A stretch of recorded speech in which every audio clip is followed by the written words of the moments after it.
the spring of 1845, a sense of destiny filled the air in London.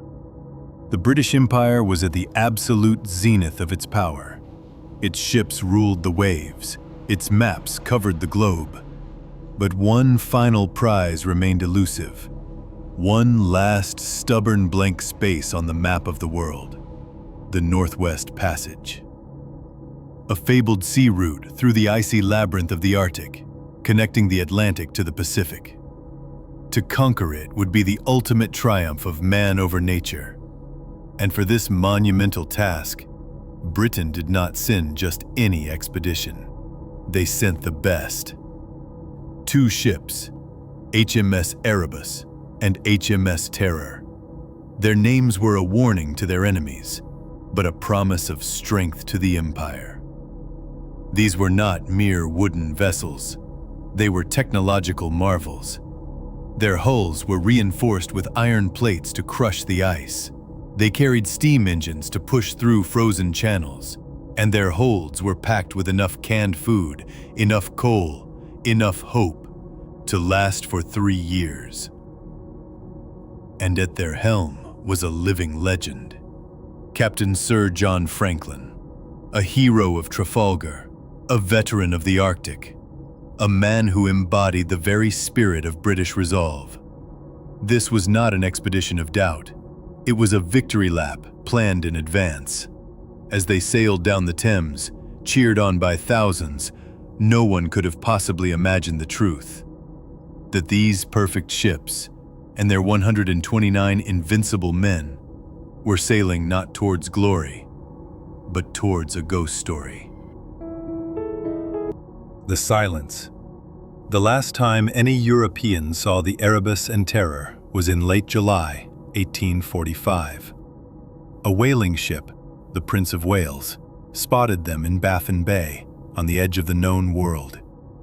The 2 great ships were moored to an iceberg, waiting patiently for the sea ice to clear so they could enter the labyrinth. The officers were in good spirits. They invited the whalers aboard for dinner. They spoke of their confidence, their destiny, and then they sailed west, into the mist, and vanished from the face of the earth. Back in England, there was no concern, not at first. The expedition was provisioned for 3 years. Silence was part of the plan. A long, patient wait was expected. The first winter passed. The world turned. Silence. The second winter came and went. The ice of the Arctic thawed and froze again. Silence. The year 1847 arrived and faded away. Still no word. Then came 1848, the year they were supposed to return, the year the celebrations were planned. But the ships did not come home. Expectation in London slowly curdled into hushed whispers. The whispers turned into worried questions in Parliament. The questions became a growing public dread. Lady Jane Franklin, Sir John's fiercely determined wife, pleaded with the Admiralty. But there was nothing to be done. The blank space on the map had swallowed 129 of Britain's finest men. How could this happen? How could 2 of the most advanced ships on the planet, with a hero of the Empire at their helm, simply disappear? The silence from the Arctic became too loud to ignore. The British Admiralty, under immense pressure, was finally forced to act. The largest search and rescue operation in history was about to begin. But they were not really looking for survivors anymore. They were searching for ghosts. And the first clues they would find would only deepen the mystery. The first whisper. Dozens of ships sailed into the ice, a naval armada chasing 2 ghosts. For years they found nothing, just an endless, blinding expanse of white. A world of ice and silence that offered no clues. Until the summer of 1850. On a desolate, windswept rock called Beachy Island. A search party, scanning the barren shore, saw something that did not belong. A scattered pile of over 600 empty tin food cans. A stack of stones that was not made by nature. The remains of a small stone hut. And then, they found them. The first bodies. 3 of them. They were not lying in the open. They were buried in the frozen ground, in carefully made graves. Each was marked with a proper wooden headboard. The inscription still legible, carved with a name, a date of death. Petty Officer John Torrington, Royal Marine William Brain, Able Seaman John Hartnell. They had died during the very first winter of the expedition in early 1846. But of what? The graves offered no answers. They were silent. Nearby, the rest of the camp told a story of order and discipline. The search party found the remains of a blacksmith's forge, a laundry area, even a small walled garden, perhaps for growing radishes in the brief summer. Everything suggested a well-managed crew, following Royal Navy protocol, weathering the long Arctic night. But there was something wrong. Somber, terribly wrong. Amidst all this evidence of an orderly camp, there was one thing missing. The one thing a Royal Navy expedition is required to leave behind. A note. A letter. A message sealed in a canister and left in a stone cairn, explaining their position, their condition, their plans for the spring. It was the most fundamental rule of Arctic exploration. There was nothing. Just silence. An orderly camp. 3 silent graves. And a complete, baffling, and deeply unprofessional absence of information. Why no message? If everything was under control, where did 126 men and 2 giant ships go in such a hurry that they forgot the most basic of naval protocols? The first whisper from the lost expedition wasn't a message of hope or even of despair. It was a question mark, carved in ice. To find the next clue, the searchers would have to listen. The Inuit testimony. For years, the British searched for clues in the empty white spaces, but they were looking in the wrong place. The clues were not in the ice. They were in the memories of the people who called this land their home, the Inuit. In 1854, an explorer named John Ray, a practical man of the Hudson's Bay Company who respected the Inuit ways, heard the first credible stories. The local Inuit told him of a group of kablunas, white men, seen several years earlier, far to the south of Beachy Island. They were starving. Their faces were thin and blackened by frostbite. Their eyes were wild. They were dragging heavy sledges and a large boat overland, pointing south, always south, towards a home they would never reach. They traded a seal from the Inuit hunters, but it was not enough. They were desperate. The following spring, the Inuit hunters came across their final camp, a place of death, tents overturned, and bodies scattered in the snow. But among the corpses, the Inuit saw something that violated their deepest taboos, something so terrible they were reluctant to even speak of it. Kettles with human remains inside. Bones, boiled and cracked open for their marrow. The ultimate horror. The final, unthinkable desperation. Cannibalism. When John Ray brought this horrific testimony back to England, he was not hailed as a hero. He was vilified. Victorian society was outraged. They refused to believe it. Their finest Royal Navy officers, heroes of the British Empire, resorting to such savagery? Impossible. It had to be a lie. The Inuit, they claimed, were untrustworthy savages. Even the great author Charles Dickens wrote furious articles attacking John Ray and defending the honor of the lost crew. But Ray stood by his story. He trusted the testimony of the Inuit hunters, and he had brought back the proof they gave him. Silver forks, spoons, buttons, and a small silver plate. Engraved on it was the name of Sir John Franklin. The whispers of cannibalism were now a roar that could not be silenced. And deep in that frozen wasteland, another piece of physical evidence was waiting. A single piece of paper that would confirm the horror. The note in the cairn. The story was no longer just about whispers and rumors.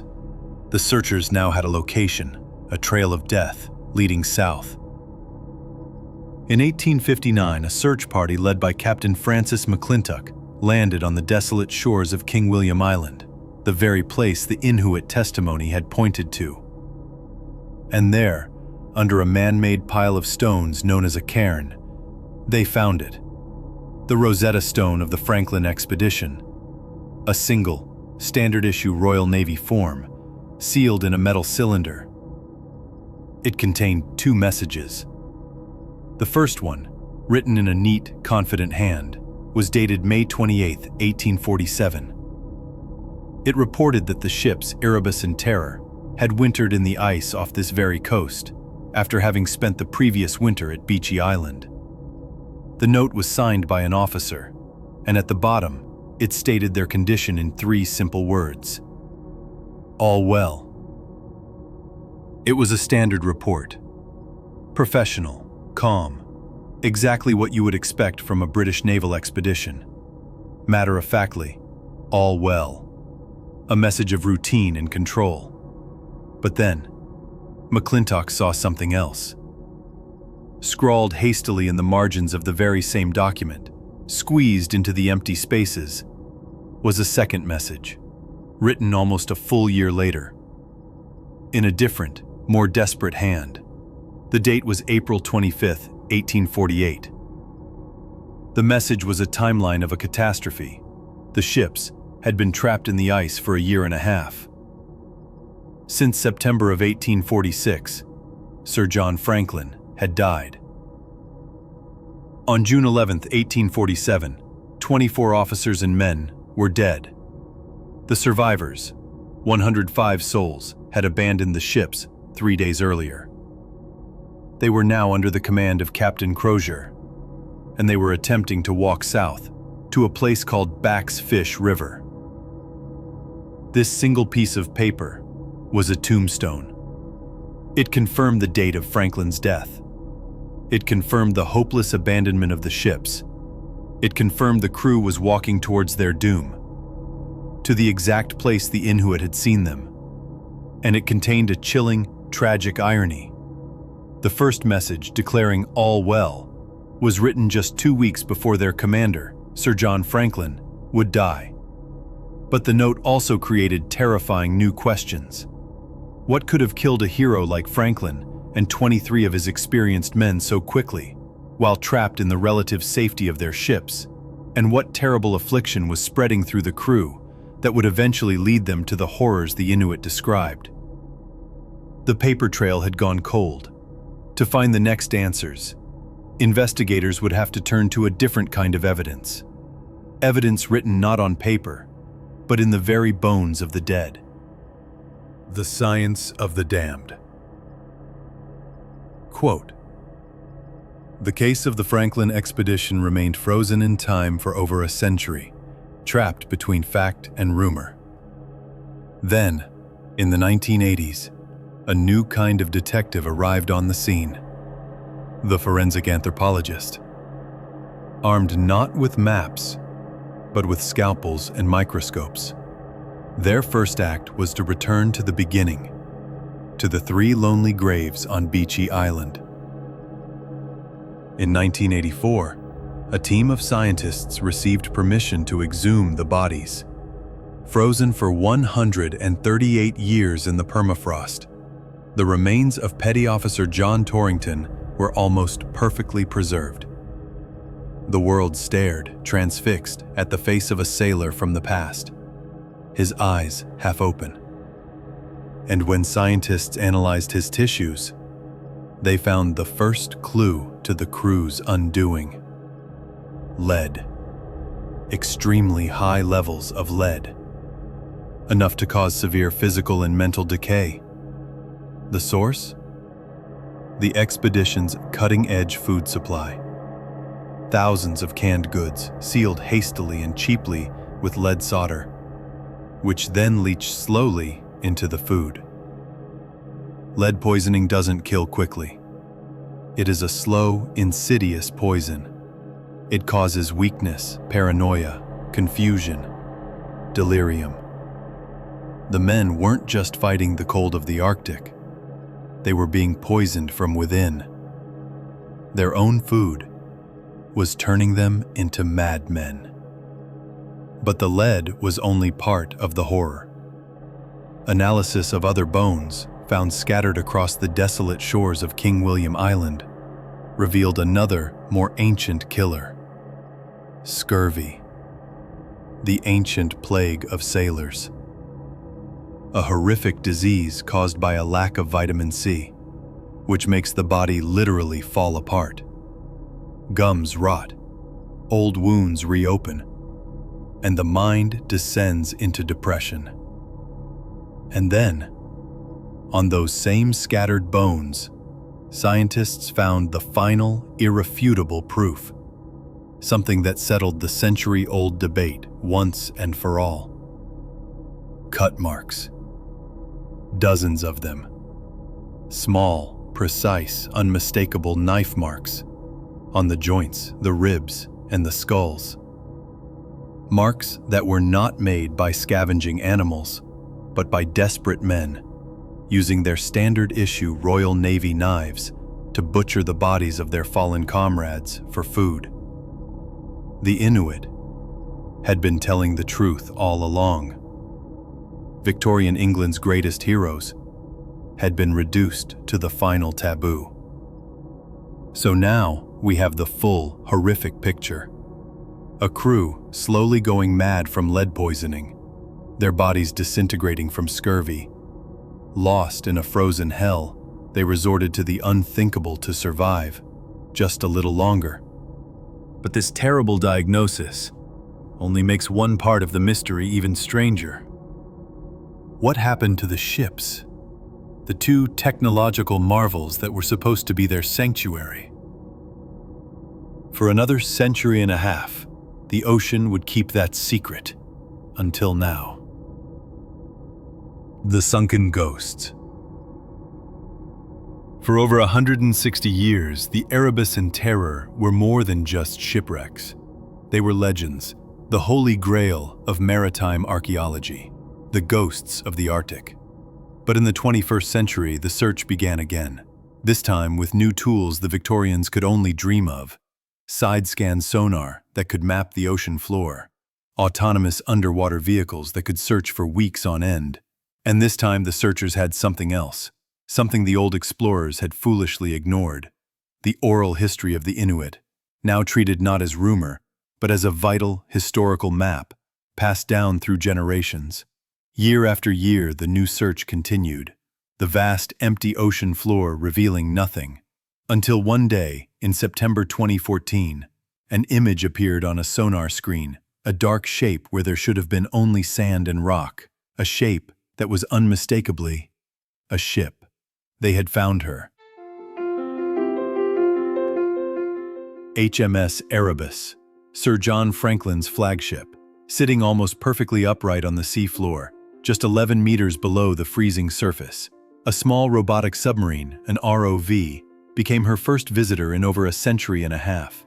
It was like entering King Tut's tomb, a time capsule from a lost world. The ship's great bell still in its place, plates stacked neatly in the officer's mess, wine bottles still corked and waiting.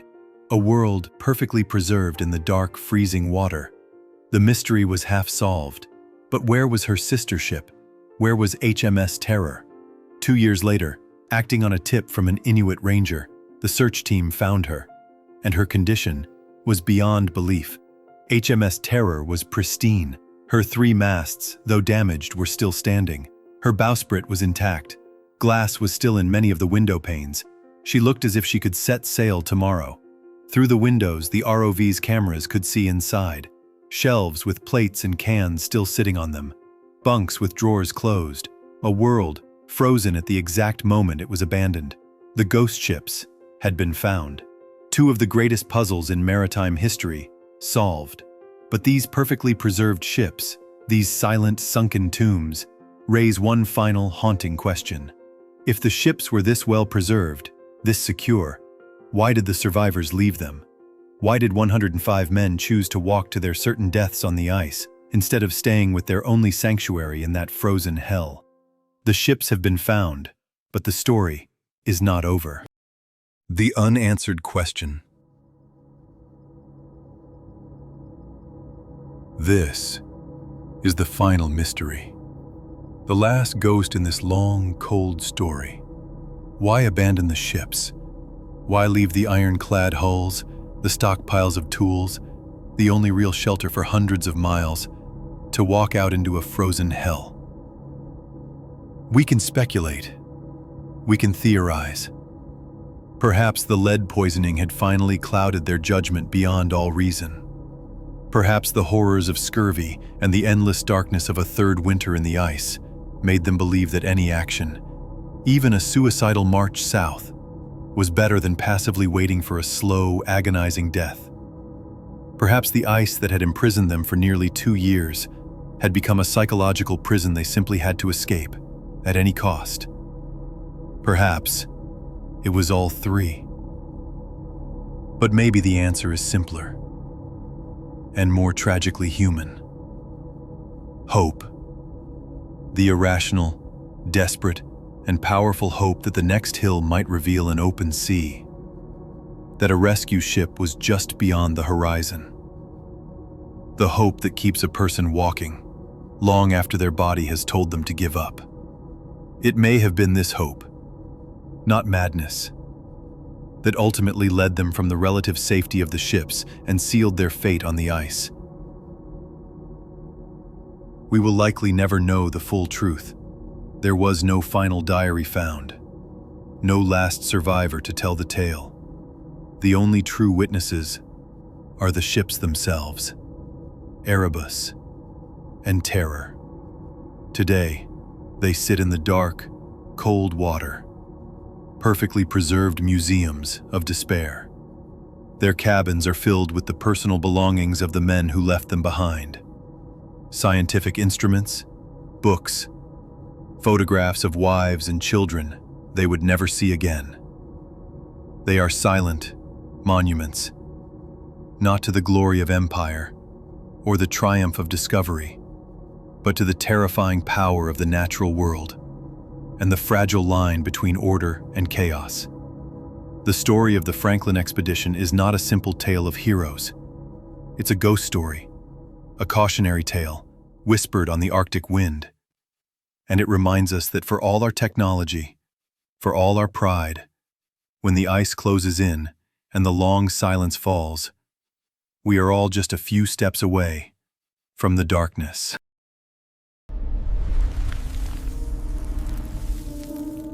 More stories they tried to erase.